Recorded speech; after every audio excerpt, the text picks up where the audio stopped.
शिवाय गुरवे नमः।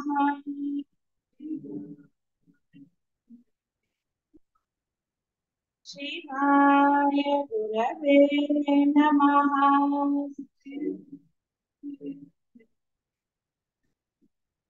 शिवाय गुरवे नमः।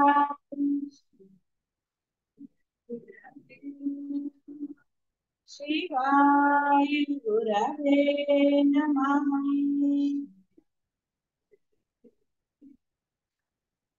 शिवाय गुरवे नमः।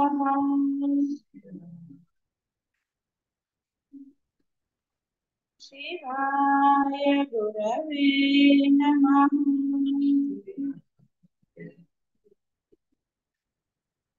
शिवाय गुरवे नमः।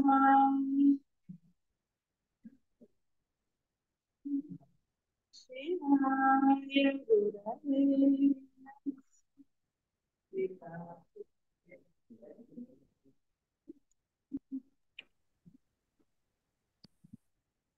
ఆత్మజ్ఞానముచే ఎవరి యొక్క అజ్ఞానము నశింపజేయబడుతుందో వారి జ్ఞానము సూర్యుని వలె ఆ పరబ్రహ్మ స్వరూపాన్ని ప్రకాశింపజేస్తుంది. అంటే స్వస్వరూప అనుభవం. పరబ్రహ్మం ఎక్కడో లేడు, పరమాత్మ నీ అందే ఉన్నాడు కాబట్టి అతను ప్రకాశిస్తాడని. అర్థం ఏంటి? గుర్తించారు అని. ఏదైనా సరే బాహ్యమైనది కూడా మీరు గుర్తించినప్పుడు దాని గురించి తెలుసుకుంటారు, తెలుస్తుంది మీకు. గుర్తించినప్పుడు అదే విధంగా ఎవరైతే ఆ ఆత్మజ్ఞానాన్ని పొందుతారో వారు తమ యొక్క స్వస్వరూపం, అసలైన స్వరూపము బ్రహ్మమే. ఆ బ్రహ్మము అలా అంటే ఆ విధంగా ప్రకాశిస్తారు. అంటే అర్థం ఏదో వెలుతురు వస్తుందని కాదు. వారి యొక్క మాట చేత సర్వము కూడా ఆ పరబ్రహ్మ లక్షణాలు కలిగి ఉంటాయి. అద్వైతంగా ఉంటుందని అర్థం. సర్వ సమానత్వం ఏవైతే లక్షణాలు చాలా సార్లు చెప్పుకున్నామో ఆ విధంగా ఆ లక్షణాలతోనే వాళ్ళు ఉంటారు. వారికి అన్యము గోచరించదు. కేవలము ఆ పరబ్రహ్మం యొక్క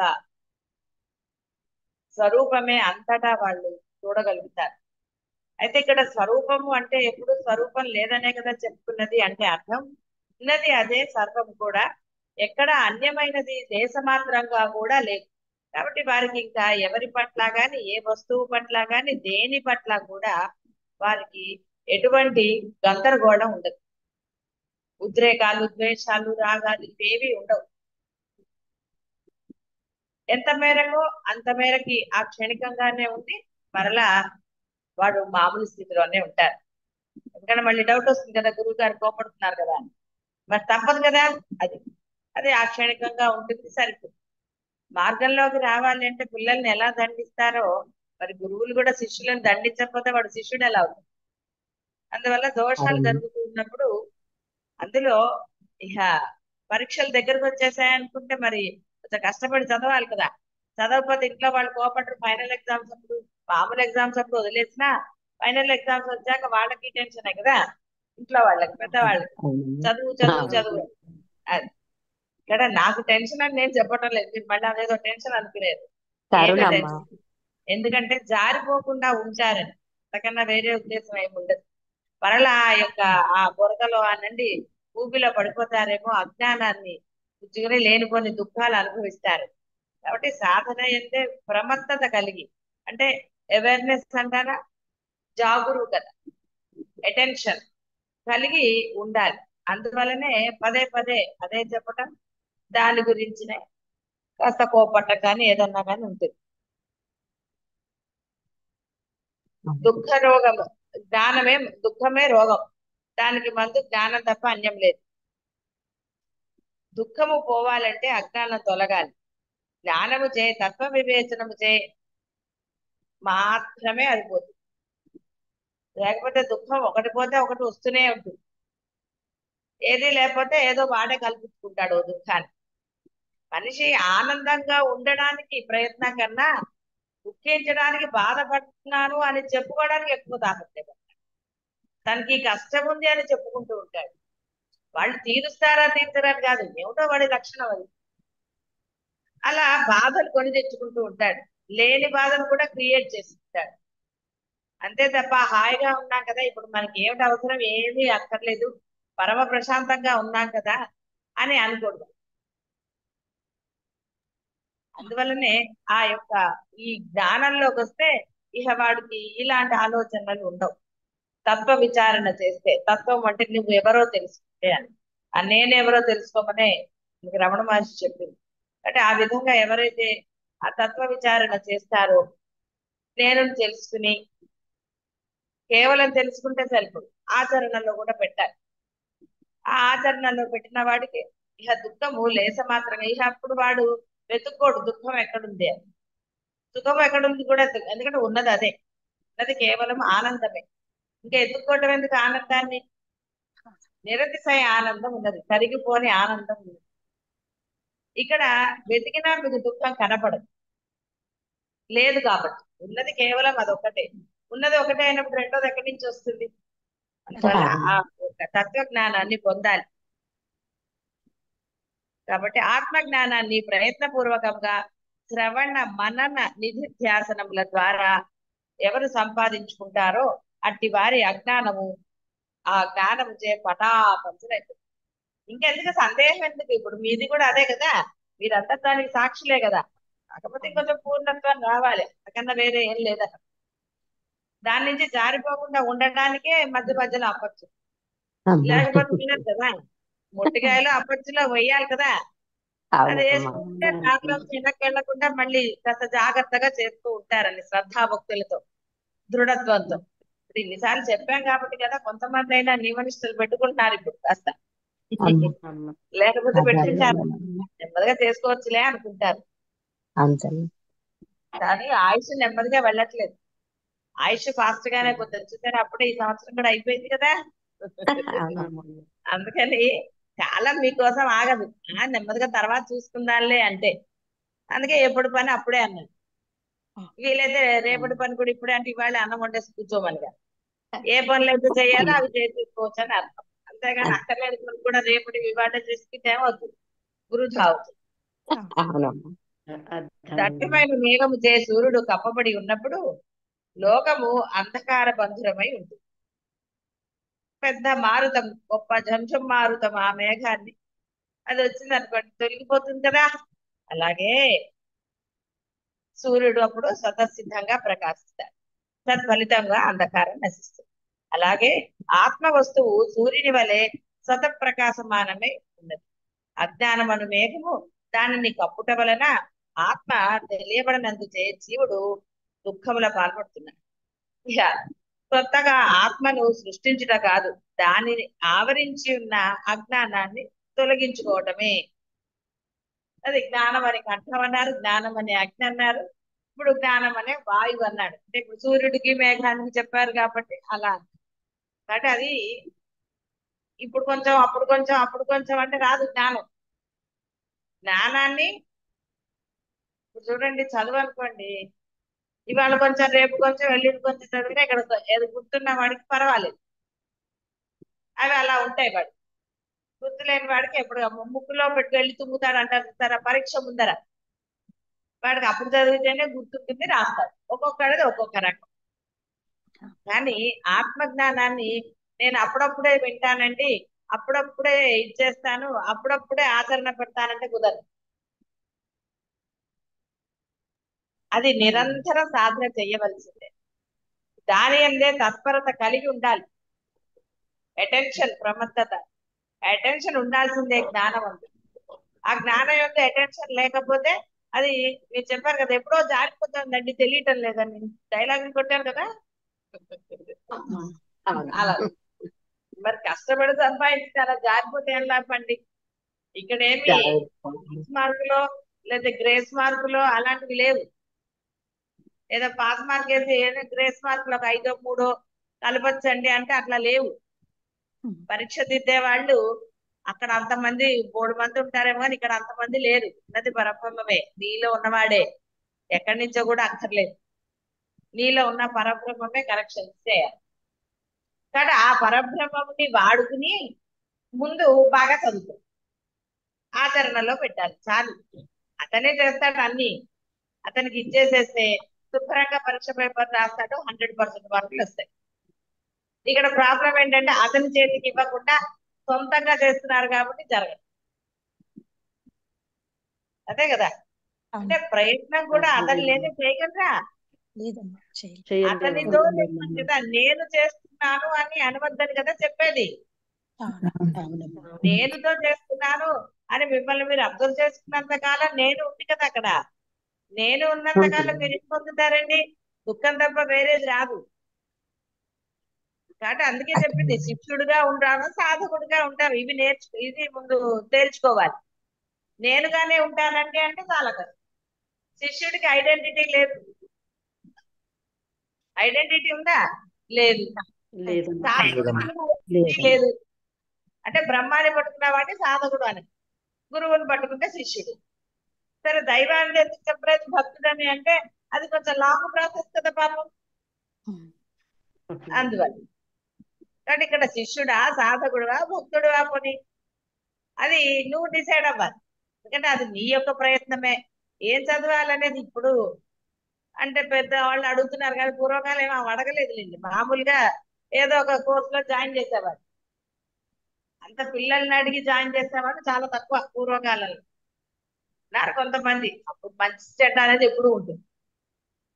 అలాగే ఇక్కడ నువ్వే డిసైడ్ అవ్వాలి, బ్రహ్మమా బాహ్యమా.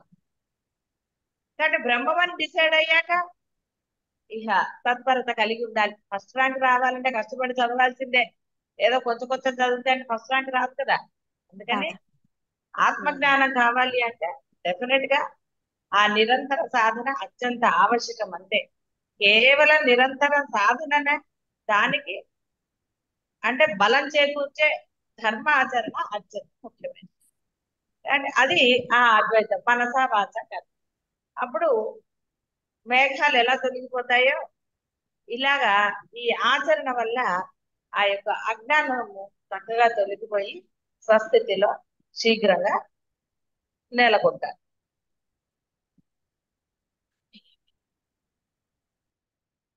ఆత్మరూపాదిత్యుడు సువ్యక్తమై వెలుగుతాడు అని చెప్పారు. అదే మోక్ష స్థితి. సూర్యుడు సర్వ వస్తువులను ప్రకాశింపచేయనట్లు జ్ఞానము చే అజ్ఞానము తొలగింపబడిన వారి యందు ఆ జ్ఞానము పరమాత్మను ఆ జ్ఞానము అను పరమాత్మను ప్రకాశింపజేస్తుంది. జ్ఞానం వేరు, పరమాత్మ వేరు కాదు. మళ్ళీ బోధలో చెప్తారు విపులంగా చెప్పడానికని కొన్ని పదాలు తీసుకుంటారు. అంతే తప్ప ఇక్కడ మళ్ళీ జ్ఞానం వేరు ఇంకోటి వేరు అనడానికి లేదు. ఆచరణతో ఉన్న జ్ఞానమే పరమాత్మ. ఆచరణ లేని జ్ఞానం పరమాత్మ అవదు, వాచా వేదాంతం అవుతుంది.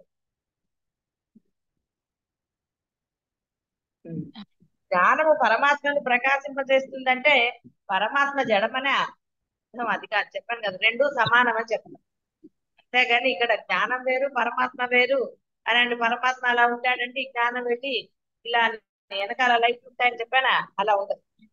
దేవుడికి వెనకాల లైట్ సినిమాల్లో కాబట్టి పెడతారు, ఎక్కడా ఉండవు అలాంటి లైట్లు.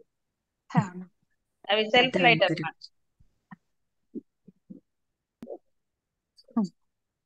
కాబట్టి స్వయం ప్రకాశమైనది పరమాత్మ, ఆ ఆత్మ. దానికి వేరే దాంతో పనే లేదు. చూడండి, నేనే చేయగలనా అని అనుకున్నవాడు నాకు ఎవరి సాయం అక్కర్లేదండి, నేను చేసేయగలనా అని అంటారు కదా కొంతమంది. ఉన్నారు కదా మీలో కూడా, ఈ దానికి ఎందుకండి అని. అలాగా అందుకని పరమాత్మ కూడా నాకు ఎవరి సాయం అక్కర్లేదురా, నేను స్వయంగా ప్రకాశిస్తాను అన్నాడు. అంతే.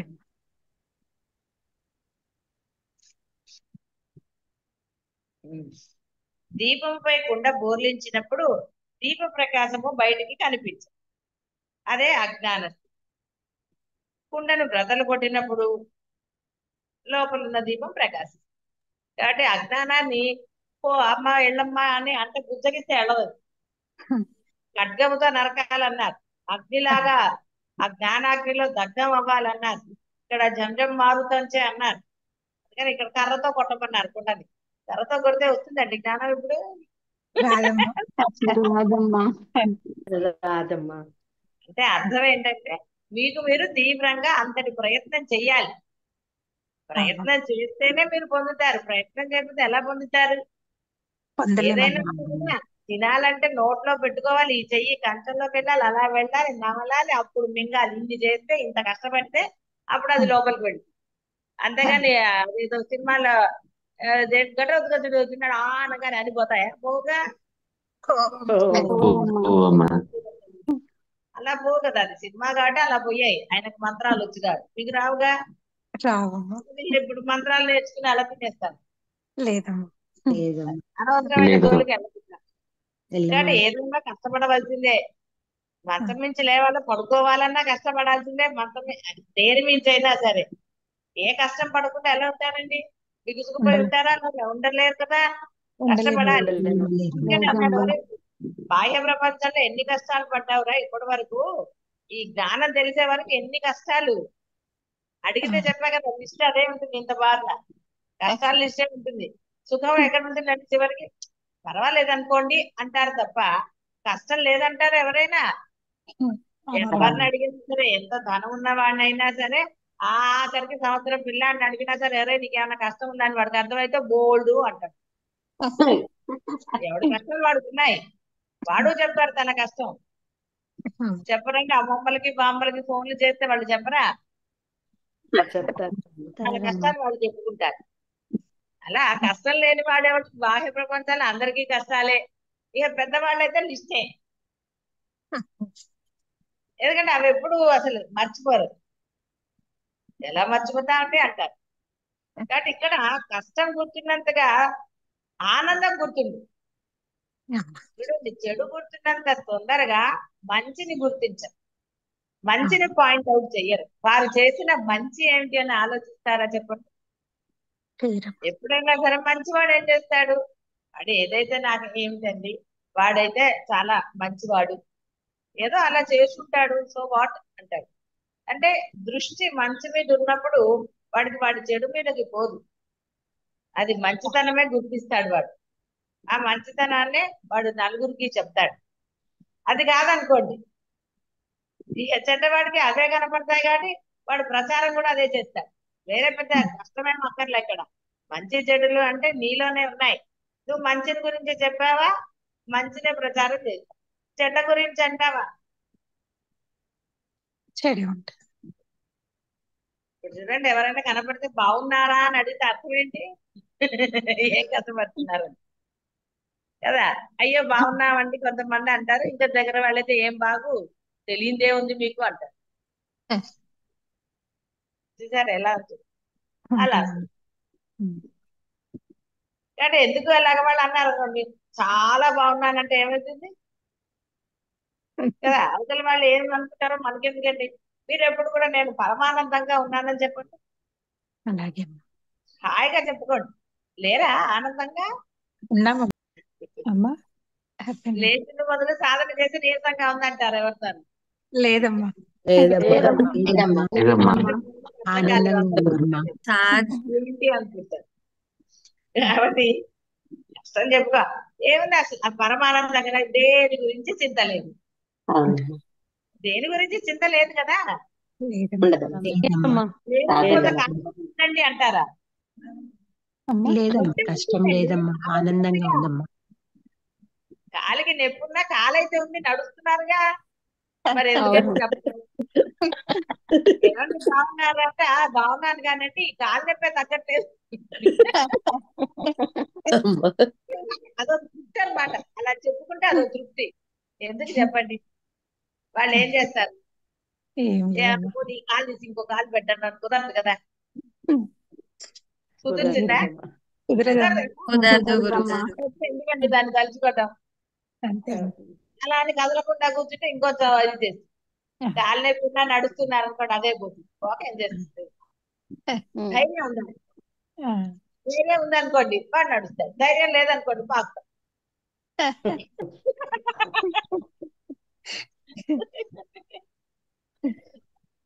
అది ధైర్య సాహస లక్షణం కూడా అన్నారు కదా. అదే ధైర్యం ఆ యొక్క అజ్ఞానాన్ని రూపుమాపుకోవాలి. అంతేగాని ఎప్పుడు చూసినా ఏవో కష్టాలు పట్టుకుని కష్టాలు తెలుసుకుంటూ ఉంటే జ్ఞానం ఎలా లభిస్తుంది? ఇంట్లో కూర్చుని తెల్లారలేదు అంటే ఎలా కుదురుతుంది? ఇది తలుపులన్నా తీయాలి, ఆ కర్టన్లు తీయాలి, లేదా కనీసం బయటికన్నా రావాలి. అప్పుడు తెలుస్తుంది అబ్బో వెలుతురు వచ్చింది అని. అంతేగాని చీకట్లోనే కూర్చుంటే ఏళ్ళు అవ్వండి, ఎప్పుడు నవ్వుతారు? దుఃఖంలో ఉన్నవాడు నవ్వుతాడా? నవ్వరమ్మ. అంటాడు. నిట్టూర్పులు ఉంటాయి కదండి, అలాంటివి చేస్తారు. ఎందుకు ఇవి? అంటే ఇక్కడ మీకు జ్ఞానం తెలిసింది కాబట్టి, తెలియని వాడు ఏం చేసినా అది వేరే విషయం. వాళ్ళ గురించి మీరు ఆలోచించకండి. ఇప్పుడు లేదు. ఎవరన్నా 2-3 సార్లు అడిగామనుకోండి ఏదన్నా, ఇంకోసారి వాళ్ళని అడుగుతారా బాగున్నారా అని, ఇంకా మళ్ళీ అడగరు. అది. ఒక ఆయన్ని వచ్చినప్పుడు ఆవిడ రాలేదా అని అడిగామనుకో, ఆయన ఏమంటాడు, వచ్చిన వాళ్ళ సంగతి చూడండి, రాని వాళ్ళ సంగతి ఎందుకండి. అలాంటి తిక్క మాటలు వాళ్ళకి ఏమన్నా అడుగుతారా ఎవరన్నా? అడగరమ్మ. అడగరమ్మా. వాళ్ళు మీకు అడిగేదే ఉందంటే, మీరు వచ్చారు కాబట్టి రాని వాళ్ళనే అడుగుతారు ఎప్పుడైనా సరే. అవును. రాలేదు కాబట్టి వస్తే ఎందుకు అడుగుతారు? అడగమ్మ. అలా కొంతమంది కొంచెం అలా సమాధానాలు చెప్తారు కదా, ఉంటారమ్మా. అవును. బాగున్నాం కాబట్టే వచ్చామంటారు. అవునమ్మా. ఇంకా అట్లాంటి వాళ్ళకి మీరు మళ్ళీ బాగున్నారని ఎవరైనా అడుగుతారా చెప్పండి? ఎందుకు వచ్చిందిలే అనుకుంటా. అంతే అమ్మా. అందువల్ల ఇవన్నీ ఏంటంటే మీకే గుణపాఠాలు. ఇట్లాంటి మాటలు మనం మాట్లాడరాదు. అంటే తేలిగ్గా తీసుకునే అవును. వాళ్ళు తీసేసుకుంటారు. ఒక ఆయన చాలా సరదాగా ఉంటాడు, బిఎస్ శర్మ వాళ్ళ తమ్ముడు అన్నమాట. ఆయన అన్ని జోకులు చెప్తాడు. నాకు మనం ఏంటంటే కొంచెం సిన్సియర్ గా ఉంటాం కదా మరి. ఆయన ఎందుకో ఫోన్ చేస్తే, ఏంటంటే బాగున్నారంటే, డాక్టర్లు పర్వాలేదండి అన్నారు. నాకు కొంచెం అబ్బో ఇదేంటండి, ఏమైంది అన్నారు. నాకు తెలియదు ఏమైంది అంటే, అదేనండి పర్వాలేదన్నారు అని నవ్వాడు. అప్పుడు అర్థమైంది నాకు రెండోసారి. ఇంకా అప్పటి నుంచి ఎప్పుడు ఆయన మాటలోకి ఎగిరేది ఇది అవ్వలేదు. సడన్ గా డాక్టర్ పర్వాలేదండి అన్నారంటే మనకి సిన్సియర్ గా ఉన్నప్పుడు కదా, ప్రోటోకాల్. అమ్మా. ఇంకా తర్వాత ఎప్పుడు నేను అనలేదు. ఆయన డాక్టర్లు పర్వాలేదు అన్నారా, అయితే ఇంకేనండి పర్లేదు లేండి, ఓ 100 ఏళ్ళు బతుకుతారేమో లేండి అని నేను కూడా రిటార్ట్. అంటే వాళ్ళ సంగతి ఎక్స్ట్రా వేసుకోవచ్చు కదా. ముందేమో మనకు కొంచెం రెస్పెక్ట్ అలా అని ఏదో సిన్సియర్ గా ఉంటాం కదా. ఇంకా అవతల వాళ్ళు అలాగని మనం కూడా జోకులు ఆనందం ఉంటుంది కదా. ఉంటుందమ్మా. అవునమ్మా. మీరేమిటో అంటే సీరియస్ గా మాట్లాడిన దానికి నేను ఇద్దరు వెళ్ళగాన్నా ఆ అనటంలో తేడా ఉంటుంది. చెప్పేది ఏం చెప్తా, మాట తేడా గురించి. మాట తేడా. ఈయన నవ్వుతూ అన్నదానికి ఆయన సీరియస్ గా అన్నదానికి తేడా లేదు. ఉంటదమ్మా. ఉంటుందమ్మా. కానీ తెలుస్తుంది కదండి. తెలుస్తుందమ్మా. మాటల్లో తెలియదా మీకు అవతల వాళ్ళు ఎలా మాట్లాడుతున్నారన్నది. అవును, తెలుస్తుందమ్మా. తెలుస్తుందమ్మా. అందుకని అలా ఆ మాట దీన్ని తెలిసిన తర్వాత దాన్ని మనం ఇచ్చేది. జ్ఞానానికి అందుకే మనసా వార్త కర్మణ అంటే అర్థం ఏమిటి? కాబట్టి ఆ జ్ఞానం అజ్ఞానం అనేది అంత తొందరగా ఉంది. మీరు మాట మంచిగా ఉందనుకోండి, జ్ఞానం రావడం ఎంతసేపు అండి? అవునమ్మా. మాటలో ఎక్కడ మీ కష్టం గాని, మాటలో ఎక్కడ నెగిటివ్లు గాని వేరే ఏది లేదనుకోండి, కేవలం ప్రేమపూర్వకంగా ఉందనుకోండి, ఇంకా మీకు ఇంద్రియ నిగ్రహం అంటే వేరే ప్రయత్నం చేయాలా? వచ్చేసింది కదా. అవును. ఫస్ట్ మాటే కదండి బయటికి కనపడేది, తర్వాత వ్యవహారం. అంతే. అవునమ్మా. మరి మాటలే కదా గోడకు చెవి పెట్టి వింటారు మీరందరూ. లేదండి వాడు అలాగే అన్నాడు అని అందరూ. చేతలు కనపడవు కానీ మాటలే కదా కనపడతాయి. అందువల్ల మాట చూస్తూ ఉంటే అజ్ఞానం పోవడానికి పెద్ద టైం ఏం పట్టదు. శ్రవణ మనన నిధిధ్యాసనలు అంటే అవే. శ్రవణం చేస్తున్నారు అంటే కేవలం వింటున్నారంటే లోపల నుంచి ఆ జీవుడు అనేవాడు ప్రతిస్పందిస్తున్నాడా లేదా? ప్రతిబంధిస్తారు. వింటున్నారంటే నేను వింటున్నాను నిద్ర వస్తుంది. నేను అనకుంటే జీవుడు వింటున్నాడని శ్రద్ధగా విన్నారనుకోండి, ప్రతిదీ మీకు అవగతం అవుతుంది. అంటే అవగాహన జీర్ణం అవుతుంది. ఏది ఒట్టిగా ఏం చెప్పరు, దాని సూక్ష్మాన్ని అర్థం చేసుకుంటే పరమానందం లభిస్తుంది.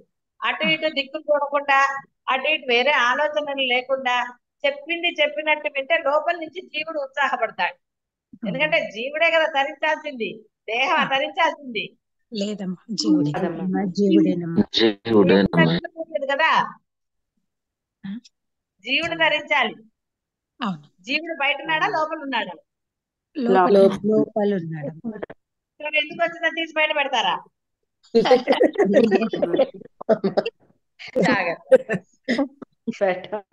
కాబట్టి కుండను బద్దలు కొట్టేట్టు దేహాన్ని చీల్చేసి సినిమాల్లో హనుమంతుడు రా అలా చూపించారు, అలా ఎవరు లేదమ్మా చూపించలేదండి.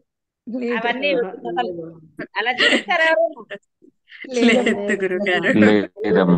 రాముడు పారిపోయేవాడు అలా చూపిస్తే. కథలో ఎవరు ఉన్నారో అలా చూపిస్తే నా గుండెలో మీరున్నారు. ఇది ఏవో సినిమా ట్రిక్కులు అవన్నీ కూడా.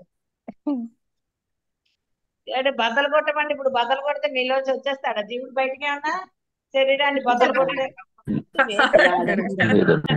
అది భక్తి. రాదమ్మా అంటే అంత తేలిగ్గా అజ్ఞానం పోదునా? నువ్వు కష్టపడాల్సిందే. దానికి చిన్న చిన్న ఆయుధాలు పనికిరావు. అమ్మాలమ్మ అంటే వింటలేదు.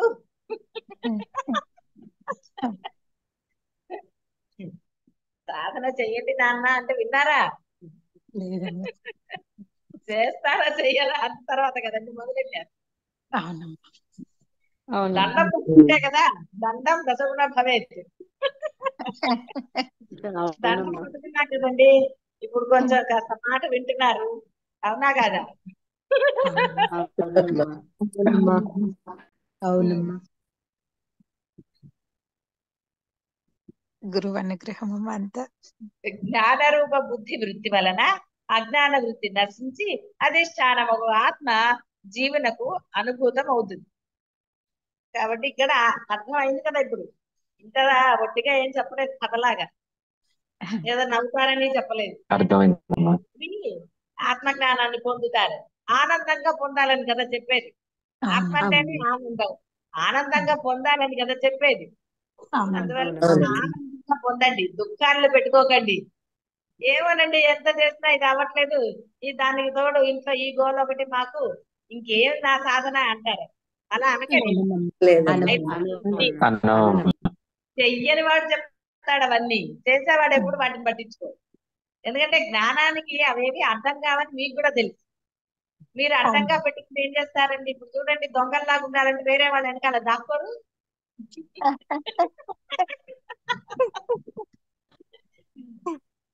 భయం ఉన్నవాడు వెనక్కి వెనక్కి కూర్చుంటాడు, భయం లేనివాడు శ్రద్ధగా వినేవాడు ముందు కూర్చుంటాడు. తేడా అదే. వెనకాల కూర్చుంటే కాస్త దిక్కులు చూడొచ్చు కదా, కాసేపు కళ్ళు మూసుకున్నా తెలియదు అనుకుంటారు కదా. అవును ఎన్ని కష్టాలండి వినటంలో. ఆనందమే అమ్మా. విజ్ఞానమను దండముచే అజ్ఞాన ఆవరణమను ఘటాన్ని తొలగించి ఆత్మయను దీపాన్ని స్వతసిద్ధంగా వెలిగించుకోవాలి. అది అప్పుడు సువ్యక్తం అవుతుంది. అంటే అంటే మంచి బాగా, అప్పుడు అది ప్రకాశిస్తుంది, అని కనపడుతుంది కదా. కట్టెలు అవును వేసేసుకుని ఏంటంటే డార్క్ అండ్ కట్టెల్స్ ఏవో ఇప్పుడు వస్తున్నాయి కదా కొత్త రకంగా, అది వేసుకుని పడుకుని ఏమంటే ఇంకా వెళ్తున్నారు, ఇంకా తెల్లారలేదు అంటే కాస్త కట్టెలు తీస్తే అప్పుడు వెళ్తూ లోపలికి వస్తుంది. అప్పుడు లేదా కనీసం అంటే ఇప్పుడు బాగా అలవాటు ఏంటంటే సెల్ ఇలా లేవగానే ఇలా సెల్ ఇలా పక్కన కదా, సెల్ చూసి టైం అప్పుడు అసలు ఆయన బతకంలో ఒకసారి కనపడుతుంది, ఒకసారి కనపడదు. అప్పుడేమవుతుంది? అందువల్ల దీపము సువ్యక్తం కావాలి అంటే ప్రయత్నం ఉండాలి. ప్రయత్నం చేస్తే తప్పకుండా ఆ జ్ఞానం అనేది ఎక్కడో లేదు కాబట్టి చక్కగా ప్రకాశిస్తుంది. అది సెకనే, సమయం పెద్ద ఏం పట్టదు దానికి. మీరు సమయం ఇచ్చారు దానికి పాపం, కానీ మీ సమయం అయిపోతుందని మీరు గ్రహించరు. తేడా అదే. మీరు జ్ఞానానికి సమయం ఇస్తున్నారు కదా, కానీ మీ సమయం ఇప్పుడు అర్థమైంది. ఇంకేం ఇంకో 2 నెలలు అయితే అయిపోయింది. ఏజ్ బార్ అయిపోవటం లేదు. అయిపోతుందమ్మా. కాబట్టి జీవులు అనాది మోహం నుండి తప్పించుకొని దుఃఖరహితులు కావాలి. ఆత్మజ్ఞానం అత్యంత ఆవశ్యకము. నిష్కామ కర్మ, భక్తి, ధ్యాన, వైరాగ్యాది సాధనలచే ఎలా అయినా సరే దానిని సంపాదించడానికే ప్రయత్నించాలి. ఏ జాతి వారైనా ఏదైనా సరే జ్ఞానాన్ని సముపార్జించవచ్చు. ఎప్పుడైనా చెప్పారు కదండి, జాతి కుల మత భేదాలు వయో పరిమితులు ఏది లేవు, దీనికి ఏది లేదు. ఎవరైనా ప్రయత్నం చెయ్యొచ్చు, కాస్త బుద్ధి ఉంటే చాలా, బుద్ధి లేకపోతే బుద్ధి లేకుండానే ఉండాలమ్మా. బుద్ధి లేకుండానే ప్రతి ఉండాలమ్మా. జీవి యొక్క హృదయం అందు ఆత్మ దేదీప్యమానంగా ప్రకాశిస్తోంది. అజ్ఞానం మన ఆవరణ చే అది కప్పబడింది. ఆ ఆవరణను ఎవరు ప్రయత్నపూర్వకంగా జ్ఞానము చే తొలగిస్తారో వారికి స్వస్వరూపానుభవము కలిగి తీరుతుంది.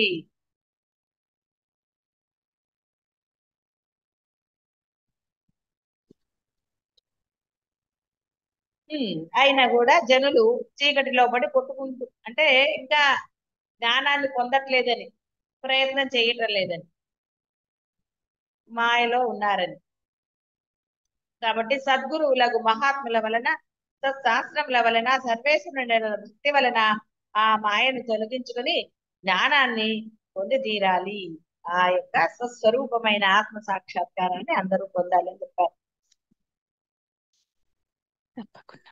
అలాగేనమ్మా. పదాభివందనం.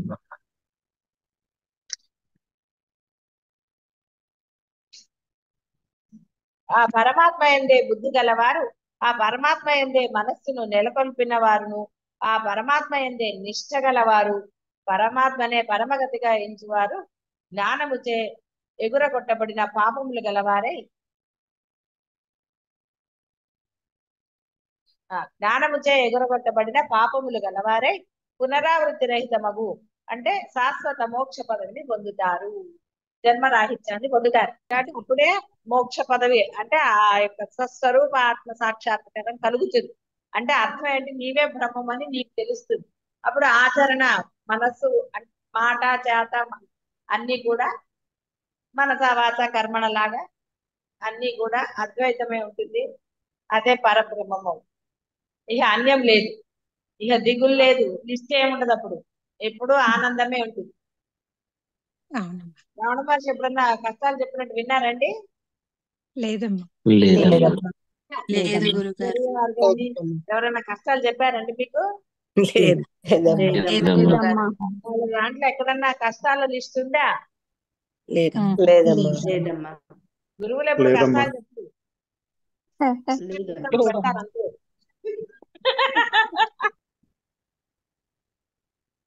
మోక్ష పదవి మాటలచే సిద్ధించదు. తీవ్ర సాధన, సంతత అభ్యాసం అంటే నిరంతర అభ్యాసం. సంతతము అంటే ఆల్వేస్ అని. అభ్యాసం కలిగి ఉన్న వారికి మాత్రమే అది లభ్యమవుతుంది. ఏ కార్యమైనను ఏకాగ్రత, తదేక చింతన, తన్మయత్వములచే సులభంగా సాధించబడుతుంది. అట్టి ఆత్మయను లక్ష్యాన్ని సాధింపదలిచిన వారు ఆ ఆత్మయందే బుద్ధి గలవారై దానిలో మనస్సుని లయం చేసి దాని అందే నిష్ట కలిగి దానినే ఆశ్రయించి తదేక పరాయణులై వర్తించాలి. భ్రమర కీట న్యాయం. భ్రమరము ఆ తుమ్మెదనే చింతన చేస్తూ తదాకార స్థితిని పొందుతుంది. అలాగే మనస్సు దేని గురించి తీవ్రంగా భావిస్తుందో, తన్మయమైపోతుందో అదే పొందుతారు. కాబట్టి లీనం అవ్వాలి అన్నారు. మనస్సు ఆత్మయందు లీనం అయిపోవాలి. లేని మనస్సే. లేని ఆత్మ అంటే కనపడదు, కాబట్టి రెండు కనపడందే. కానీ మనస్సు అనేది అసలు లేనే లేదు, ఆత్మ అనేది ఉన్నది. లేని మనస్సుని పట్టుకునే నువ్వు బాధలు, కష్టాలు ఇంకేవేవో అంటున్నావు కదా. అందుకని మనస్సునే ప్రత్యేకంగా చెప్తారు. అలవాటైపోయి మనస్సులో ఇన్ని కష్టాలు ఉన్నాయండి, మనసులో ఇంత ఉందండి, అది ఇదని ఏదో చెప్తారు కదా. అందుకని మనస్సు కాబట్టి ఆ మనస్సు ఆత్మ ఇందులో అంటే లేనిది లేనిగా అయిపోవాలి. అప్పుడు ఉన్నది ఒక ఆత్మే కాబట్టి ఇక గొడవ లేదు. మహనీయులందరూ కూడా తీవ్ర సాధన చేసియే ఆ యొక్క స్థితిని శీఘ్రంగా పొందారు. కాబట్టి ఎవరు తీవ్రంగా చేయలేదని మీరేం భావించక్కర్లేదు. కాదండి, ఇంత వయసులో చిన్నగా ఎలా అయిందంటే ఆయనకు 15 ఏళ్ళకి ఈయనకి ఆయన అంటే ఏదో చేశాడని అంటున్నారు అనుకోండి. ఏవో పురుగులు కుట్టాయి, దోమలు కుట్టాయని. కానీ అంత మరి ఆ కాస్తకే వచ్చేసిందంటే సరే మీరు కూడా వెళ్ళి గుహలో కూర్చోండి, తపస్సు చేయండి, ఎవరు వద్దన్నారు? నిండి వదిలేసి చూద్దాం వస్తుంటారు. ఎందుకంటే ఆయన అంటున్నారు కదా. ఎప్పుడు అనుకోలేదు. మనం ఏమన్నా చూసామా, ఏమన్నానా వీళ్ళు సాధన చేశారు ఏదో చెప్తున్నారు కదా అని అనుమానం వచ్చింది అనుకోండి. అనుమానం వచ్చిన వాళ్ళు చేస్తున్నారు కదా. కానీ ఆయన చేయగలరా? అబ్బో ఏసీ లేకపోతే ఎట్లా అండి, ఏసీ పెట్టిస్తారా కొన్ని గుహలో అని అడుగుతారా? లేదమ్మా. వెళితే సరే.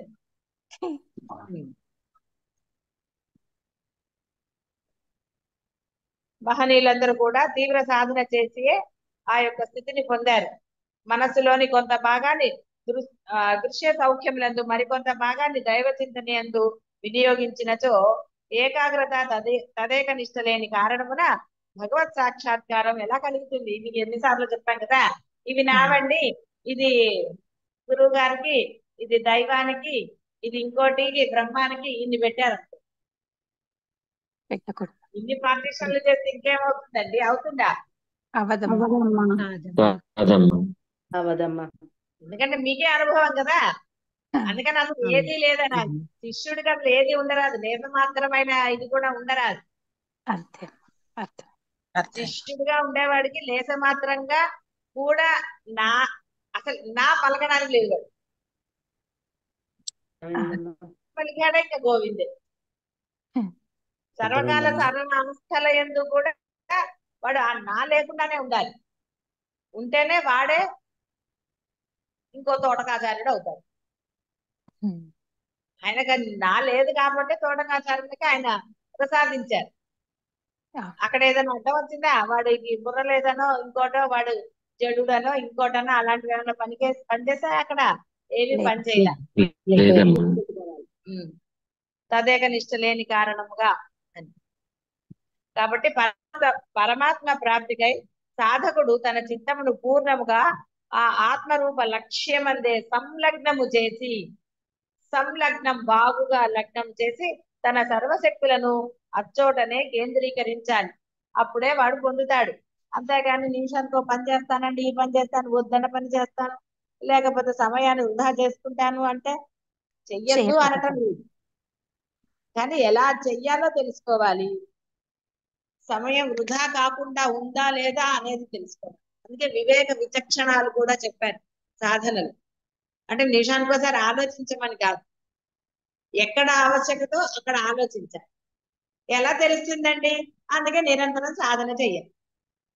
సాధన చేసి మనసులో ఏ భావం లేకపోతే అప్పుడు అన్ని స్ఫురణలు వస్తాయి, అన్ని వస్తాయి. అంతే తప్ప మనసులో భావాలను పెట్టుకుంటే ఏమిటి వస్తాయి? ఏవి రావు. ఎక్కడున్నామంటే ఏసిన చోటే ఉన్నారంట. కానీ మీరు ఎక్కడైతే అలాగే ఉంటారో మళ్ళీ మీ యొక్క పాప పుణ్యాల లిస్ట్ ఆయన బయటికి. అందువల్ల సంలగ్నం చేసి అని చెప్పాడు ఆయన. కాబట్టి మీరు సాధన ఏంటే సంలగ్నం చేయండి మనస్సును. బాహ్యాన్ని వదిలితే ఏమైపోదు, ఏమి ప్రపంచం తలకిందులు అవ్వదు. వహామి అహం అనే ఆయన ఉన్నారు కాబట్టి ఆ వహామి అహం అనేవాడు వాడు సర్వత్రా ఉన్నాడు కాబట్టి వాడు అన్ని చూసుకోగలడు. వాడికి ఆ సర్వ సమర్థత ఉన్నది. అందువలన కేవలము జన్మరాహిత్యం కోసమే ప్రయత్నం చేసేవాడు, బాహ్యమైన ప్రయత్నాలు కాదు. కేవలము జన్మరాహిత్యానికే ప్రయత్నం చేసేవాళ్ళు అన్య దృష్టి లేకుండా సర్వము తన సర్వశక్తులని ఆ సాధన యందే లగ్నం చెయ్యాలి. అప్పుడు మాత్రమే వాడు ఆ యొక్క లక్ష్యాన్ని శీఘ్రంగా వెంటనే పొందుతాడు. వెంటనే జరగట్లేదు అంటే కొంత బాహ్యం ఉందని అర్థం. కాబట్టి మిమ్మల్ని మీరు సరి చేసుకోండి. ఆ విధంగా బాహ్య రహితముగా లేస మాత్రమైన బాహ్యం ఉండరాదు సాధన సమయంలో. సమయము అంటే మళ్ళీ మీరు పొద్దున సాయంత్రం అని కాదు నేను అనేది. మీరు నిష్ట తీసుకున్నాను ఇంకేవేవో అంటున్నారు కదా, సాధన చేస్తున్నాను అన్నారు. సాధన చేసే అది 2 రోజుల 3 రోజుల ఏం చేస్తారో మీ ఇష్టం అది. కాబట్టి ఆ సమయంలో అంటే అది అర్థం. అంతేగాని పొద్దున మధ్యాహ్నం సాయంత్రం అని కాదు. ఆ నిష్ట సర్వము కూడా ఆ యొక్క జ్ఞానం అందే, ఆత్మ ఎందే సంలగ్నం చేయండి. శుభం.